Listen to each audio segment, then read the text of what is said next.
All right.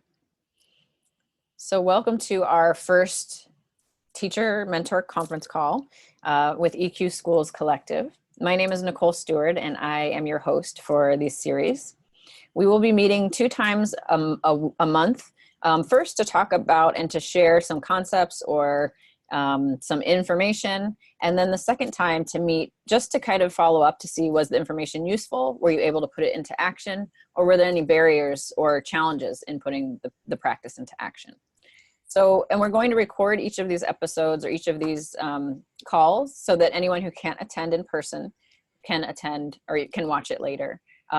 Understanding fully that we're all in education and things can shift and change in our day. We might be called into a meeting, we might have an IEP, or we might just need to go home and pick up our own kids. So we want to give enough space for that. We are recording these, as I mentioned, so those involved will be aware that it's recorded. You're welcome to share your beautiful faces on the screen as well, but if you want to keep your videos off, that's fine too. So without further ado, let's go ahead and get started. I am going to share some slides that I'll use to kind of reference. So I'm going to share my screen so you can see the slides I'm going to share with you today. Okay, so for this first mentoring call, I wanted to get started with 5 ways to start the school year strong. Some of us are already back to school. Some of us are going back to school soon in the next coming days or weeks. So the school years are off to a running start for the 2019-2020 school year. I have to say, every time I say 2020, it freaks me out a little bit because I remember when we were talking about the 2000s and what, flying cars and all that. So here we are, 2020. But how do we get our school year started off right? So let me move my slides along. There we go. So I want to start by getting to know each other. Now, I'm hoping that a few additional folks will come on to the call. So we'll come back to this. Probably if a few other people join us, and we'll do this each time depending on the numbers, just to get a sense of who else is in the room with us. I know we're virtual, but it's nice to have a little bit more of a human connection when we do these calls. So we're going to do some brief introductions, just our name, maybe the grade level or grade specific that we teach or that we support, and then something we're excited about for the school year. So I can go first. My name is Nicole, and I am not a teacher. I'm a social worker in a public school district. I am an all grade level person. I am the support for all grade levels. And something I'm excited for this school year is I have a lot of teachers who are really excited about starting restorative circles in their classrooms, and I get to be a support to that. And I'm really, really excited because I think restorative circles are the jam. So that's what I'm excited for this year. I am going to, unmute participants so that the rest of you can go ahead and introduce yourselves. Hi, my name is Erin Kennedy. Can everybody hear me okay? Yeah, thanks, Erin. So I teach 7th through 12th grade ELA at a continuation school or an alternative placement school in Manteca, California. Something that I'm super excited about this year is the fact that we have brought in EQ schools and that we're learning all of these ways to practice mindfulness and to calm the kids down, because we have a high concentration of trauma and just lots of high emotions running on our campus all the time. So I'm super excited for everything that I'm going to learn from you guys. That's so awesome, Erin. Thank you so much for sharing. Thank you. Danita, I know you're on the call. Do you want to introduce yourself? Yeah, I'll go ahead and introduce myself. My name is Danita. I am also not in education, but I work directly with Roni and EQ Schools. I'm excited for this school year because it's just another really amazing opportunity to continue to go out there and impact the lives of students, staff, administrators, everyone alike, parents, and just be able just to share these amazing tools of mindfulness and positive psychology and emotional intelligence that I know everyone needs, whether you're in the school district or if you're not in the school district. So I'm really excited to just be part of this crusade and to get more of this knowledge out there. That's so awesome. Yes, I'm so thrilled that EQ Schools is casting a wider net. So that's wonderful. Thank you so much, Erin and Danita. I'm going to go ahead and mute you again, but you will be able to unmute yourself. So if at any point in the conversation you have any questions or any input you'd like to add, please feel free to unmute yourself and share. Okay. Sounds good. All right. So I wanted to start, oh, here, let's see. It won't let me mute. Let's see. Trying to mute everybody, but it won't let me do that right now. So just have to be very quiet. Oh, here we go. Okay. So I wanted to start with this quote, and this is a quote that I came across a few years ago or last year, and I really appreciate it because it helped give me a lens or a little bit of a shift on how I approach my work. And this is a quote from Nicholas Ferroni, and he says, "Students who are loved come to school to learn. Students who are not come to school to be loved." And this, I appreciate this quote because this, I think, is the reality of the work that we do, and the reality of why we need EQ schools and mindfulness and social and emotional support in our schools, is that some of our kids are coming to school for love. And I feel like in a way we've pushed love and care and compassion a little bit to the side for curriculum and rigor and all of those things. So this is a really beautiful opportunity, I think, with these calls for us to bring back a little bit of that awareness of love in our work. So I wanted to share this quote because it really is helpful for me in keeping the right perspective. So again, I've put together 5 ways that we can really get a solid start to the school year. The first, of course, is self-care. And I know this one is both really, really simple and really, really challenging. Self-care is a big deal right now. I know it's kind of coming up more and more. It's being sold to people more and more. But really thinking about how you can create a solid self-care plan for yourself. Not too much fluff, unless you want to add some. But I mean a real solid, actionable plan for self-care. And what that looks like is different for everybody, but the basics are staying hydrated. You know, I am seeing a lot more people carrying flasks around and making sure they catch the hydration station on their way to class and things like that. So staying hydrated is a big one. Oftentimes when we think we're hungry or we're in a kind of a bad mood, it might be because we're just dehydrated and our body's screaming to us. Getting really good sleep is key to self-care. Again, this one seems very simple, but when I ask rooms full of educators, how many of us sleep 8 hours or more a night, I kind of get laughed out of the room. But truly making sure that we're making time to get enough sleep and enough rest. Some of us have a lot of things that eat at our sleep, whether it's we have a young child at home or we have some issue with sleep ourselves or staying asleep. So finding really good sleep hygiene, ways that we can build routines around bedtime. Those aren't just for kids, those are for adults too, to make sleep more important, kind of the centerpiece of our day, really. Eating healthy food is a big one as well. Again, when I get rooms full of educators and I say, how many of you have gone a whole day of work without eating anything? All the hands go up. So eating healthy food, again, seems really simple, but so many of us go through our workday without eating anything. And I'm not a big breakfast eater. So if I don't eat breakfast and then I skip lunch, I'm really not eating again probably until 6, 7, 8 o'clock at night. And that just isn't really good. It disrupts my sleep pattern. It disrupts my day working pattern. You guys have heard the term hangry, and I'm sure you've seen those Snickers commercials where they say you're not quite you until you've eaten something. That's very true. So lack of food sometimes puts us in a headspace that isn't very healthy for us or for other people. And then regular exercise. And this one I always get eye rolls with, but I'm not the person who's going to tell you have to run a 5K every year. I do think it's a really good idea to get 30 minutes of exercise at least 3 days a week. That can be as easy as doing some walking meetings at work. It can be creating a weekend routine, Saturday morning yoga, Sunday afternoon run in the park or something. But even 30 minutes of walking is really good.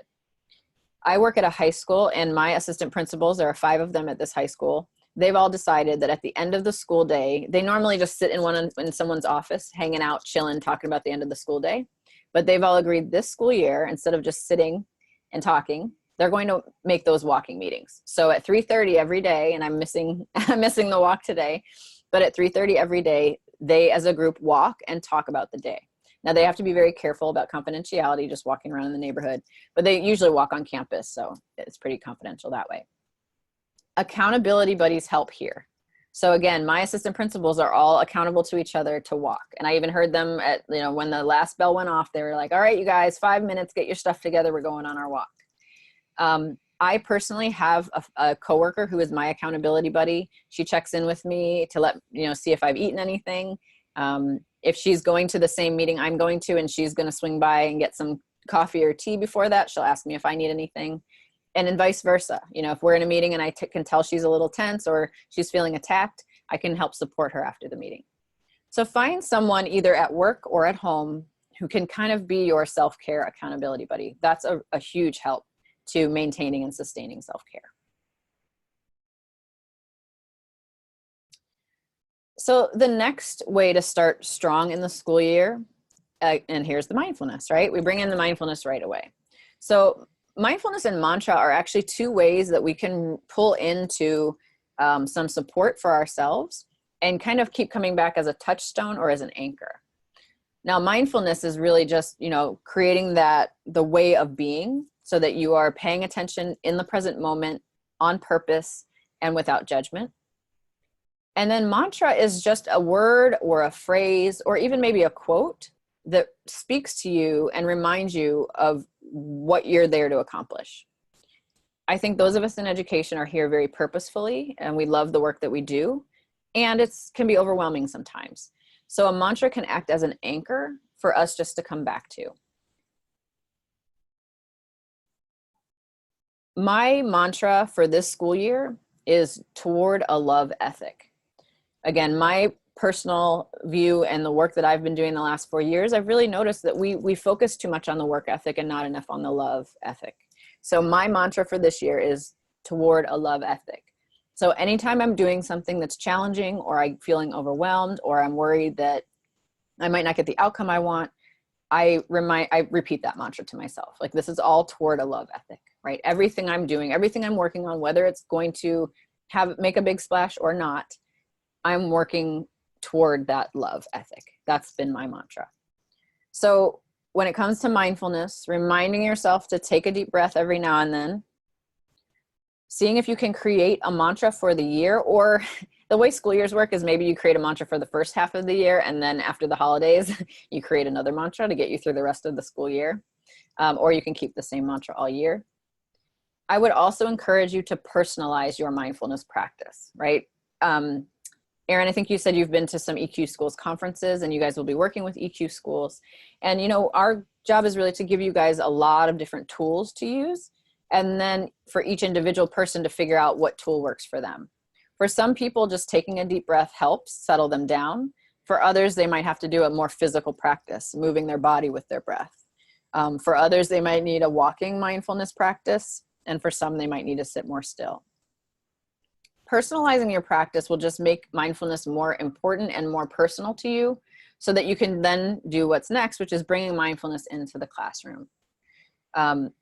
Bringing any new practice into the classroom can be a little bit challenging, but it's usually going to be more sustained and kind of have a better fit if the person who's introducing it has actually practiced it and kind of has a personal lived experience with it, right? So when we're going to bring mindfulness into the classroom to talk to our students and to share it with our students, we want to make sure that we've practiced it ourselves. We have a little bit of familiarity with it, so that we can answer the questions that might come up. Like, oh, what is it weird that I feel like this when I practice mindfulness? And we can say, actually, no, because I've done it and I've felt that way too, or something to that effect.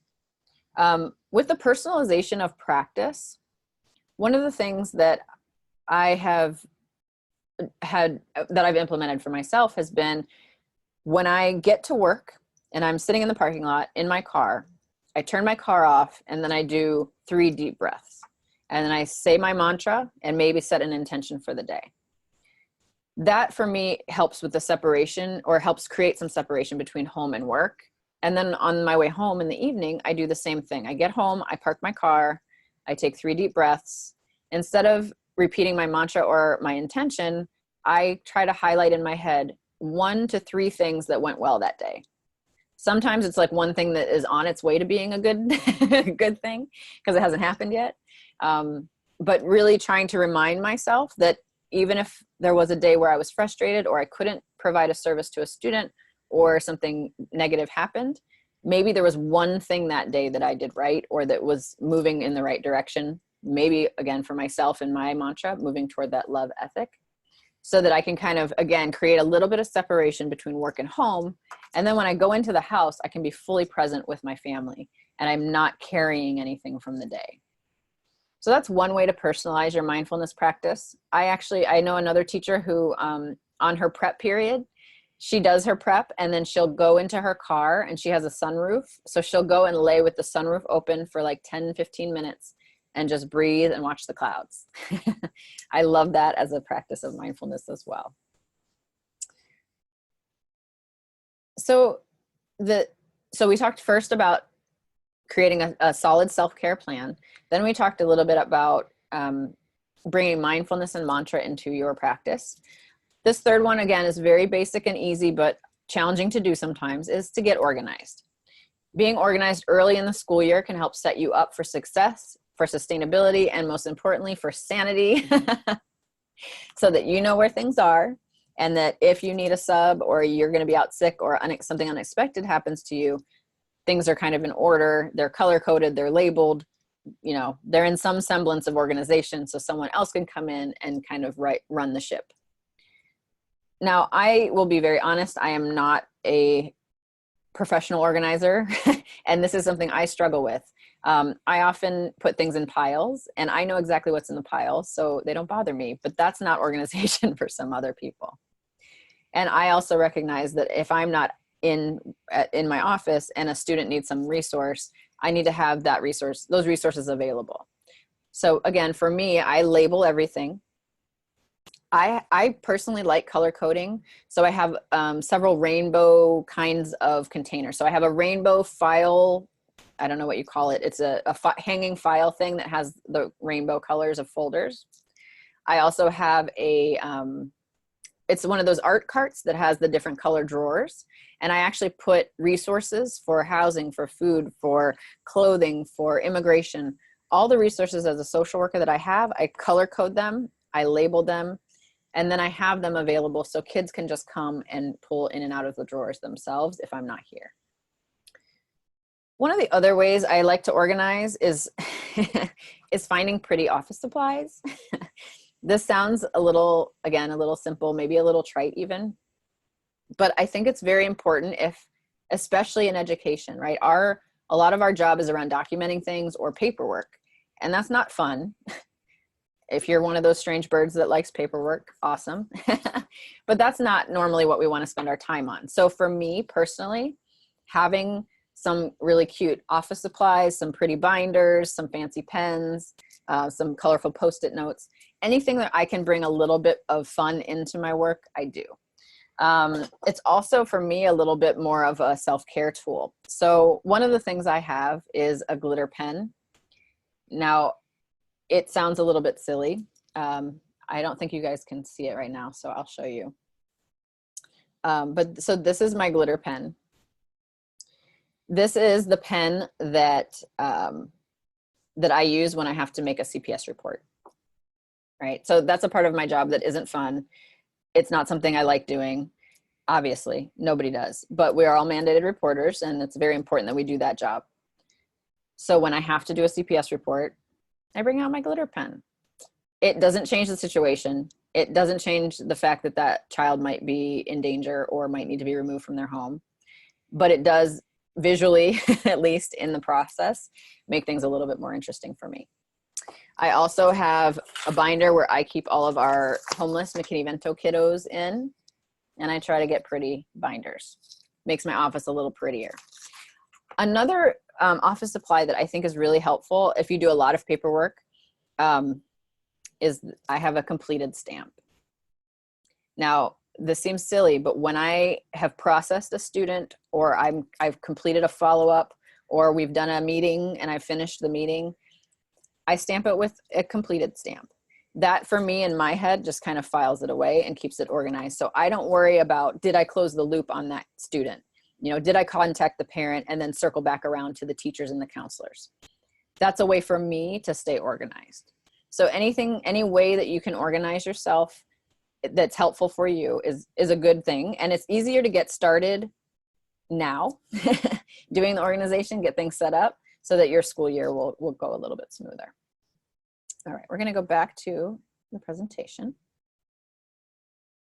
Okay, and then that last one is have a place for everything. Honestly, that's a reminder for myself. There's a place for everything and everything goes in its place. Again, that's just a very important aspect of responsibility, accountability, and for me, organization. So we talked about self-care. We talked about mindfulness and mantra. We talked about getting organized. I mentioned that one of my things that I'm excited for this school year is restorative circles. And this is something that I suggest that educators get the school year started with. So restorative circles are part of restorative justice, but they can be a separate part of it. So the way restorative circles work is they basically help students make connections and it can help you as a teacher cultivate some organic classroom management, because the kids are the ones that come up with, this is how we behave in this classroom, or this is what we expect behavior in this classroom to be. And then these are the consequences when that behavior isn't met.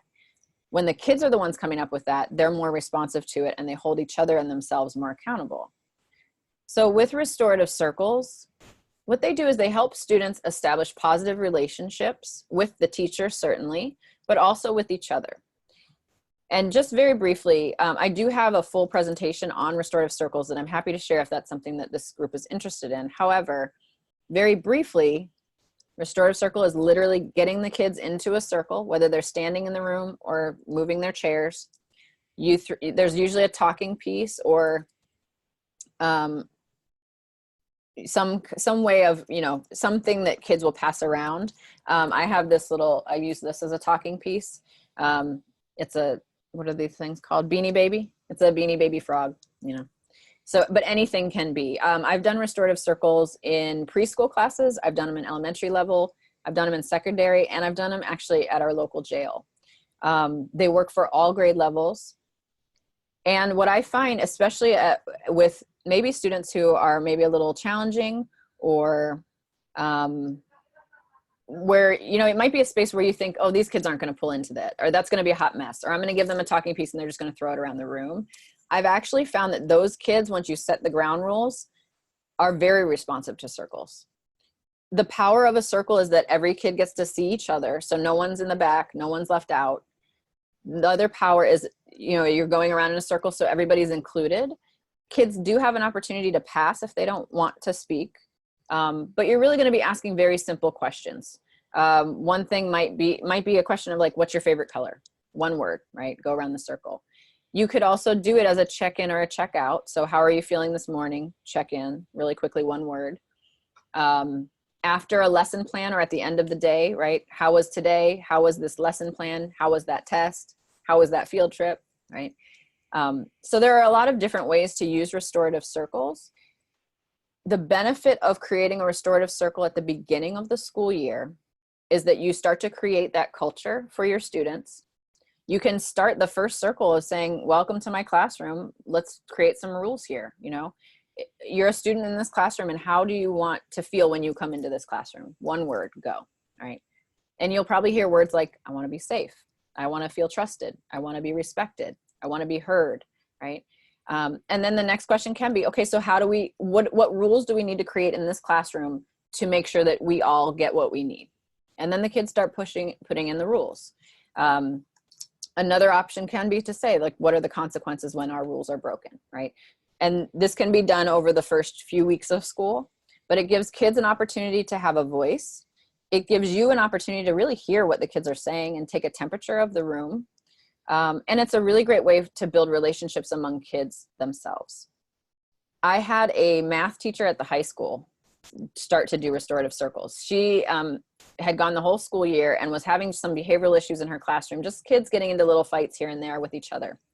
And she came and asked me if there was something, an intervention I could do to help. And I suggested a restorative circle. So I talked a little bit to her about what it was, and I shared with her how to do it. A few weeks later, I went and talked to her, and she was thrilled. So remember, this is a high school math teacher. And she said to me, she's like, math is not emotional. It's like, you know, A, B, C, done.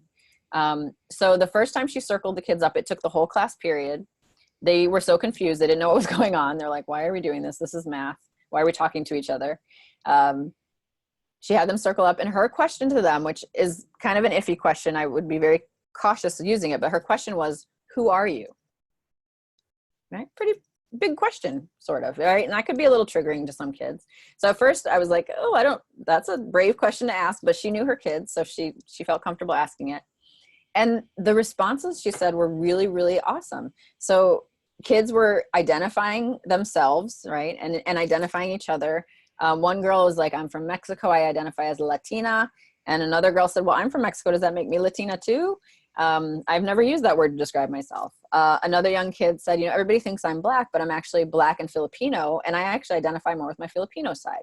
So it was a really beautiful way for these kids in a math class to talk about who they are, to bring them, their whole selves, right, into the math class. The teacher was thrilled. She said she loved it. The kids loved it. So she said, look, if you guys like doing this, we can do it every Monday, but that means as soon as you come into the classroom, start circling up. And that's what the kids do. They hop in on Monday morning, they circle up, and they do their circle. This school year, I'm working with that teacher and her whole academy group of teachers to really institute circles in a big way. And again, when you institute these circles in a more kind of benign way, when it's just, let's talk about your favorite color, or what kind of weather do you like, or what's your favorite bug, whatever. Then when something does happen in a classroom, like there's an incident between two students, or something between you and a student, or just something that happens in the community, right? Like community violence or a natural disaster, then you can use the circles as restorative, right? Then you can you already have the template and the mold. The kids already know what to do. They know the rules, they know the process. So they can then circle up really quickly, and then you can address the need. So I think that's very, very important. I'm going to pull back into the presentation.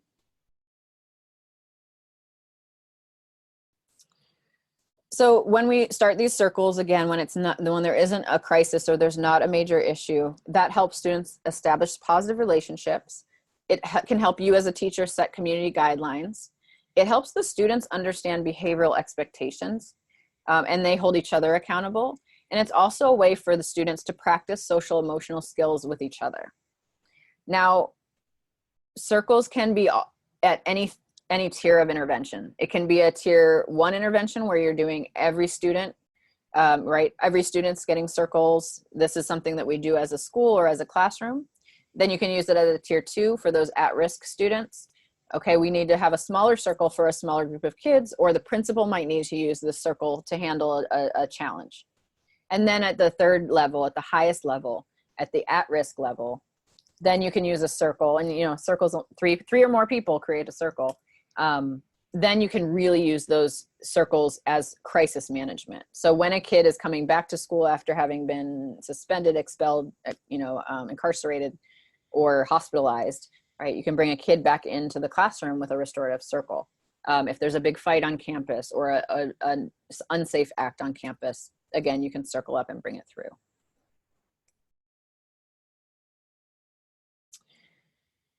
So we talked about self-care, we talked about mindfulness and pulling in a mantra for the year, we talked about getting organized, and we've talked about restorative circles. This last one, again, seems really simple, but it's a key to making the rest of this work. And that is getting some support, right? So support is key to sustainability. If you can find support at work and some supports outside of work, that will keep you buoyed, it will keep you floating, it will keep you well-resourced. I think personally it's very, very important that we find supports outside of our work, partly because we want to find people who might speak a different language than we do. I think when we're in education, we get caught up in education speak, right? We talk in acronyms, We use abbreviations. It's the same, you know, child welfare has their own language. The judicial system has its own language. Us in education, we have our fun own language. So having someone that's not working in education as your support can be helpful, because they can notice the things that the rest of us are complacent about because we all do it, like not eating all day at work, right? And then someone who's outside of education will be like, that's ridiculous. Why aren't you eating it? Why aren't you eating lunch? So our supports outside of work can actually help keep our work life moving a little bit smoother. So it's very important for us to get resourced, so that we get resourced internally for ourselves, and that's our self-care and our mindfulness, but that we also get some external resources. One suggestion is to find a non-work related hobby. I found when I first started in education about a little more than 10 years ago, everything I did was related to education. Everything I did outside of work was related to education or social work. And that wasn't very helpful for me, because then it was like 24/7 the work. I had to find something completely unrelated, which to me was yoga. And of course, now I'm incorporating yoga into my education, but I had to find something completely unrelated. And that really helped me create some separation between work and real life. Try to make some time for meetups in person. I also think online support is really good. There are a few women that I talk to online in groups through either a messaging app or on social media, and they really help kind of reflect things back to me when I need a little bit of support. Finding like-minded colleagues, again, that accountability buddy, that can be very helpful.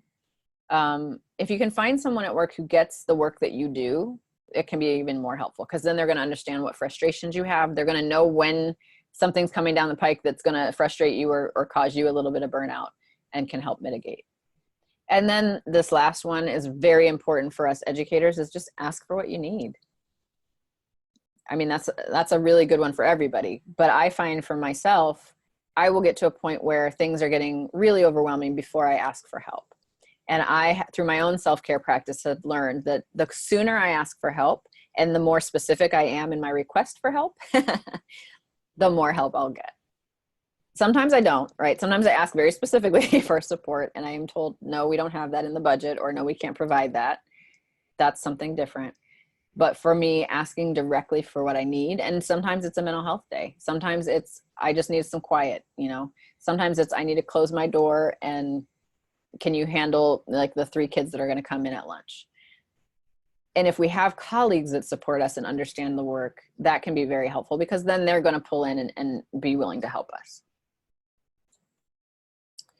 Basically, the key here is don't go it alone this school year. Like, too many of us do that for too long, and that's kind of silly, because we're all doing it individually and suffering and then burning out. So if we can pull together, again, if you just find one colleague, it doesn't even have to be at your own school, someone across schools, someone in the system in some way. I have some accountability buddies at the county office that I work with. There's this kind of tangential, but every time we see each other, we check in. How are you doing? How are you sleeping, right? So find a way to have that little bit of support. So I wanted just to stop for a moment and see if anybody has any questions or comments. And I want to share the quote that I had up on there. Is a quote that I put in my email, and it's a quote that kind of keeps me going when I'm having a challenging day. But it's from Lilla Watson, and it says, "If you've come here to help me, you're wasting your time. But if you've come because your liberation is bound up with mine, then let us work together." And that is the work that I hope that we'll get to do here for EQ Schools. I am very, very hopeful that this group will grow larger and we'll have a huge community of support. But that's the work that I'm hoping we can do together. So I wanted to open it up to see if anybody has any questions, any comments, anything you want to share, any of these things that you've already maybe put in place that might have worked.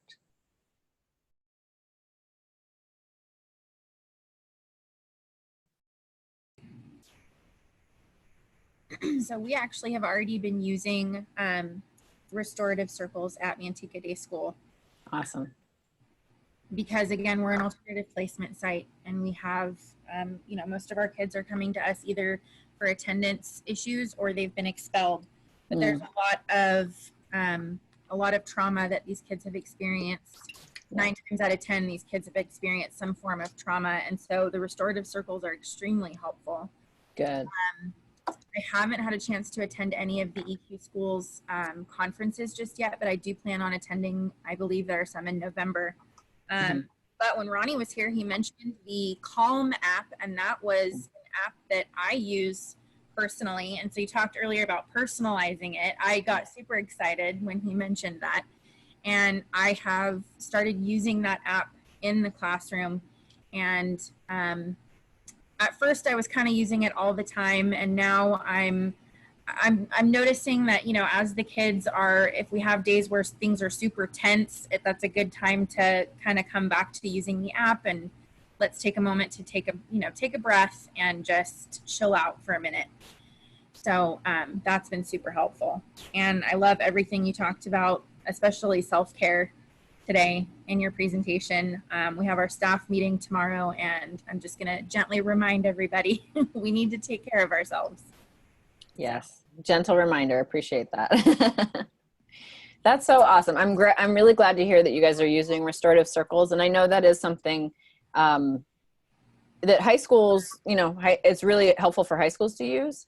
That can sometimes be challenging because sometimes people see restorative justice as a get out of jail free card, no pun intended. But, you know, they feel like, oh, that kid's just not going to get in trouble. So, you know, it's soft discipline. But the process itself, when you're doing restorative justice on that end, can be really complicated. And most kids are just like, man, just suspend me. But it's a beautiful way to really restore the community, restore the classroom, and give that student an opportunity to make reparations in a way, to be able to say, I'm sorry, I didn't realize what the impact of my actions. And what a beautiful way to show these kids that they are redeemable and that they're loved. Absolutely. Yeah, that's awesome. And yes, I love the Calm app. I actually use it to help me sleep. Same. Yeah, it has been so helpful. I have a hard time turning it off when I lay down. I just can't. There's tons of things spinning. So yes, helpful. Awesome. Well, I'm very, very glad to hear that. And I'm hoping that maybe there's some other additional things you can put into place that might work for you. And it's kind of like one thing at a time, right? Like if Calm is working for you and that's it, that's awesome.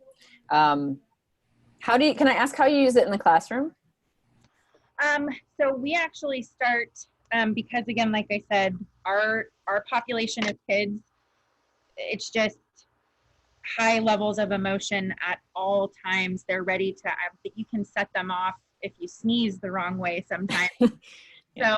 So the first week of school, I actually, after we went through all of our rules and our procedures, I just threw it out there and did a mindfulness. It was like the 7 days of calm, I think was the first one we could do. And I said, I get that this is going to be uncomfortable for some of you. It seems a little awkward and a little weird, but there are some people in the room that will appreciate this and will benefit from this. So if you need to, you can totally sit there with your eyes open, and you know, you don't have to participate, but just be respectful of everyone else in the room.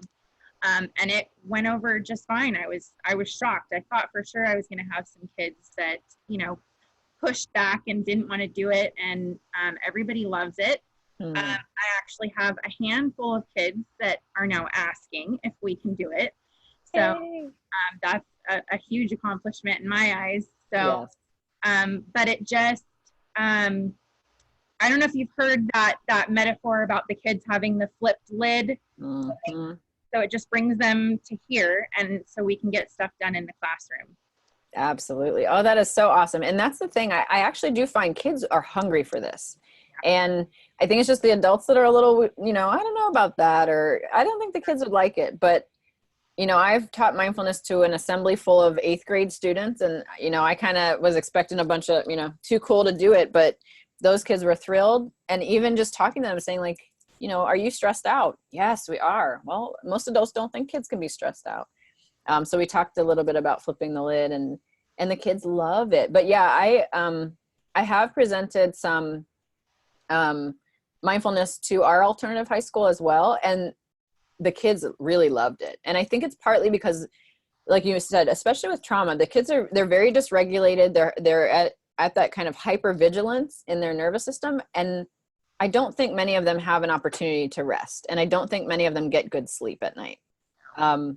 If we have similar demographics, your kids are probably also McKinney-Vento or Foster, some of them.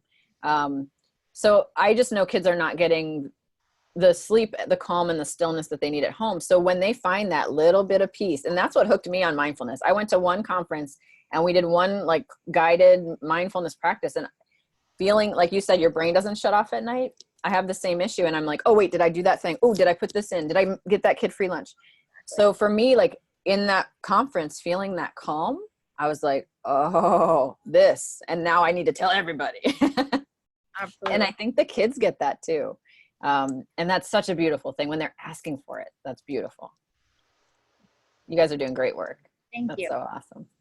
Yay. And I'm so glad you're going to be coming in November to the EQ Schools Conference. Yes, that's awesome. Okay. So let me really quickly throw up this last slide just so we have information for the next session. So our next call will be next Thursday. We'll be here at 3:30. For those of you who are going to watch the recorded version of this, please feel free to try to begin to implement some of these practices, or if you're already implementing these practices, join us on the 29th for our call, and you can share with us how you've implemented these practices, what's worked for you, maybe some of the barriers or challenges you're having, and then as a group we can help work through some of those. So Erin, I want to thank you so much for showing up today. Danita, thank you also for showing up. I know you're not feeling well, so thank you so much for being here. Erin, is there anything else you wanted to add or any other questions you have? No, I just really appreciate this. Sometimes it's good to, hear things more than once. We all need the reminders. So I'm super happy that you guys are doing these coaching calls. I appreciate it. Awesome. Absolutely. Absolutely. And thank you for the work that you do up there. I know it is not easy, but it's very much appreciated. So thank you, Erin, for the work that you do. Same to you. Absolutely. And I will see you next week. Okay. Thanks. All right. Take Bye. care. Bye, everybody. Till next time.